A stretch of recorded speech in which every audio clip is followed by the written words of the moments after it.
everyone, it's Sarah, and for this week's video I'm going to be doing kind of a part 2 to the first video that I did a couple of weeks ago. It was my Lifelab testing video where I basically did a blood test to figure out what I am allergic or intolerant to. So I'll make sure to leave a link up in the card for you guys to go check that out. But basically this week I have my results, I know what I'm allergic and intolerant to, so I'm going to share that with you guys. So I have the PDF on my computer here, so I'm going to be looking at my results, but I'll also put a record of it on the screen here so you guys can see what I'm seeing. Okay, so basically I'm going to go through the allergies part first, and basically they kind of give you a definition of what an allergy is and what an intolerance is. So basically it looks at food and inhalant allergies, and it looks at 40 different things. So it says an allergy is the body's immune system responding to what would normally be considered a harmless substance.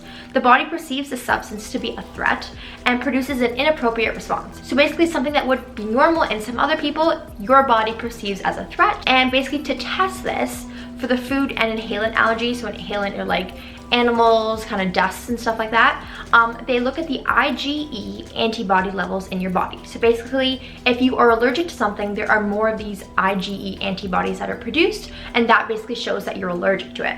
So now I'm going to go over quickly what an intolerance is as well, just so we don't get those confused. So whereas an intolerance, they check for 80 items, and it is a difficulty digesting certain foods and experiencing physical symptoms as a result of eating them. So to test for food intolerances, they look at IgG4 antibodies. And basically, I was a little confused. I'm like, but I'm allergic to some things and not intolerant to others. Wouldn't you think if I was allergic to something, I'd be intolerant to it? What it kind of comes down to is how fast you react to it. So basically, if you react within the first half hour to 2 hours, then you are likely allergic to it because it's happening faster in your body.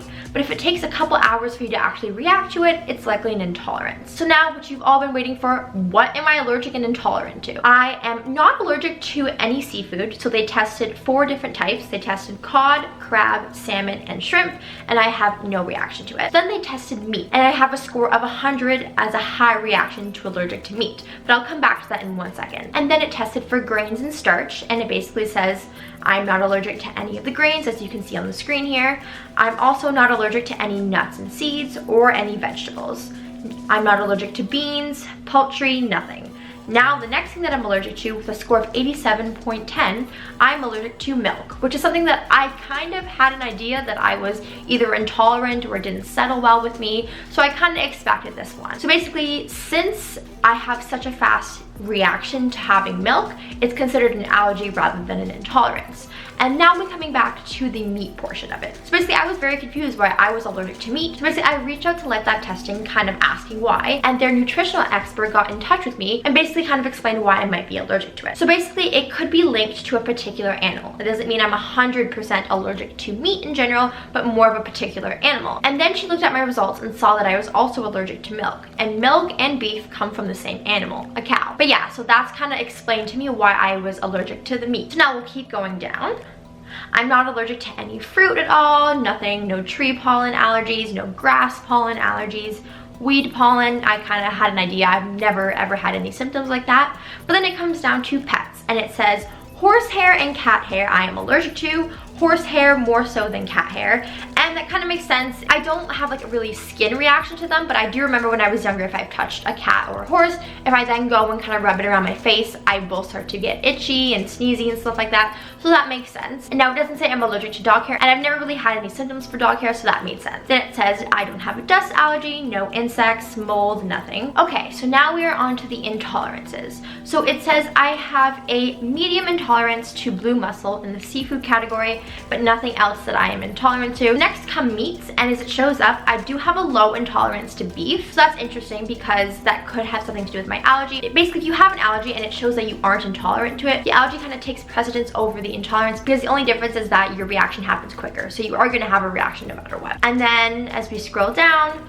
grains and starch. So I have a high score of 100 for durum wheat, which I actually never even realized, and then I had spaghetti last night and it was made of durum wheat, and I did not feel well a couple hours later, so clearly I am intolerant to it. Then it says I'm also intolerant to spelt and wheat, and then I have a medium and then low average for rye, barley, and millet. I'm not sure if I'm pronouncing that right, and then all the other grains I have no reaction to. And now we'll scroll down to the nuts and seeds, and it just says I have a medium intolerance to peanuts, but since it's such a low intolerance to it, it doesn't really affect my body much, so I still eat peanuts all the time, and then no other intolerances towards any of the other nuts. Now for vegetables, I have a small intolerance to carrot, zucchini, tomato, and button mushroom. Now I don't know about zucchini, tomato, or button mushroom, but I have carrots all the time and they don't really seem to affect me, again since it is such a low intolerance to it. Then I am not intolerant to any of the other vegetables. For beans, I am low intolerant to soy and then green beans, and then I'm not intolerant to any of the other beans. Now for poultry, it says I am highly intolerant to egg white and egg yolk, but I do have eggs a lot, and I've never paid attention if I've had